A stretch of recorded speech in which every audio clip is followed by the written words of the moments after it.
Tithe of Man by Gluttonous Slave, Part 1. Across a single segmentum of the galaxy, the Imperium of Mankind holds sway over no less than 10,000 worlds. Amongst these worlds exists nearly unlimited variance. Despite the standardization of the widely distributed STC units, no two corners of the Imperium's domain are the same. Of course, there are similarities between planets of similar composition, the hive worlds and their sordid magnificence, the agro worlds, defiantly green, and even the death worlds, where life of another sort takes hold. Amongst these worlds exists another type of planet, named by some bygone proto-Gothic language.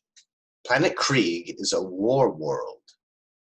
The fires that lit Krieg asunder did not burn with holy terror's purity, but rather in flames of treachery.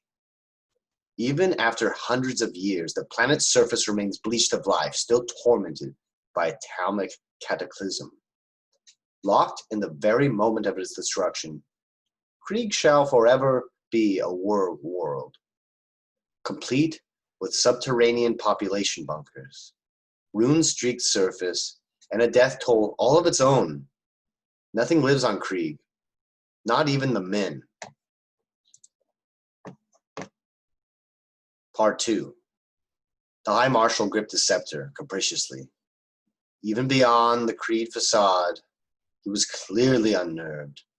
Telltale creaks could be heard where leather squeezed orb. Even over the din of battle, such noise invoked dread in his underlings. The Krieg staff was shaken. Odds beyond insurmountable were leveraged against the regiment. It was not defeat that daunted. It was clear their feat would be worse than defeat. Their defeat would be worthless, for it would cost the foe so little. Arrayed against them was a force of unprecedented size. A creeping bombardment, savaging the regiment's lines, stood testament to a battery vast beyond anything that was typical of Krieg dispositions. Enemy troop numbers were obscured by trench and crater. No doubt several operations were undergoing from the enemy lines, either entrenching, mining, or mustering. Those operations would continue unfettered as long as the artillery attack continued. It was damnation. Sound, General, advance, the High Marshal's command came. Sound, General, advance, echoed the comm staff, their words undoubtedly repeated down the line from outside the bunker. For now the fog of war was the only advantage that could be leveraged. As long as his troopers were unaware of the futility of their assaults, they would fight all the harder. The Emperor demanded nothing less than the maximal price be paid for their lives. Before the High Marshal and his subordinates were pulped by shrapnel and rockcrete, he pondered. How could the enemy have risen to such cataclysmic numbers? His orders would be carried out without question. Part 3. Counter fire, came the battery commander. Counter fire, came the artillery troopers. They emerged from their dugouts with post-haste. Even as shell landed, they trudged through trench and mud. In some cases, the crews would fall upon guns too ravaged to operate. Despite fusillade and carnage, they made their way in good order. For long minutes, the men stood at ready positions, awaiting the rest of the battery. Then as one, each of the surviving earthshakers elevated their mighty barrels. Powder charges were loaded. Ammo hoppers were drained. Trajectories were fine-tuned. Booming defiance, every gun in the regiment's battery hurled tons of explosive towards targets beyond line of sight. With the pace of Vorpal hawks, the crews prepared another volley. Gone was the practiced pace that they had previously employed. Wide-spectrum Auspex systems could reliably triangulate battery fire inside a quarter of an hour. At 15 minutes 36 seconds elapsed time, the Krieg gunners were vengefully blasted from their pits. Limb and wheel flew in almost equal measure. Before the first retaliatory hit landed, the battery had begun preparing a fourth volley. Part 4. The lieutenant climbed above parapet. Most gallantly, he fired his sidearm towards the sky. Throughout the line, last shot burst upward as officers led their troopers into no man's land. Servo skulls blew hard-wired whistles as they sped by.